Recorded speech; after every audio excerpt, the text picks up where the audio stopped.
Your owner, this house owner மாசம் மாசம் வாடகை இன்கிரீஸ் பண்ணி டார்ச்சர் பண்றார். ஏங்க விலைவாசி எல்லாம் ஏறி போச்சுங்கம்மா. அது மட்டுமா, கரண்ட் பில் மீட்டருக்கு மேல 10 ரூபா கேட்டு ஷாக் கொடுக்கிறார். என்னவா இவரு நோக்கி என்ன முறை? முறையே இல்லாம முறவாசலுக்கு 1000 ரூபாய் கேட்டு முறைக்கிறார். வீட்டுக்கு கெஸ்ட் வந்தா கெஸ்ட் ஹவுஸ் ரேஞ்சில சார்ஜ் பண்றாரு. Note this point your honour. தண்ணி சார்ஜ் கேட்டேன்னா ஜன்னி வந்துரும். பக்கெட்டுக்கு 10 ரூபாய் கேட்கிறார். அதுக்கு நீ இப்படியா?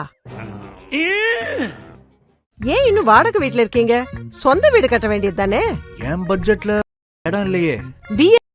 ஜங்ஷன்ல அப்கமிங் மெட்ரோ ஸ்டேஷன் எல்லா வசதிகளோட கேட்டட் கம்யூனிட்டில பிளாட் வெறும் 12 லட்சம் தான். 24 லட்சத்துல தனி வீடு கிடைக்குது. பட்ஜெட்ல முடிஞ்சிருது இல்ல? ஆஹா, ஹவுஸ் ஓனர் தொல்ல இனி இல்ல. This is my judgment. Thank you my lord. Case win.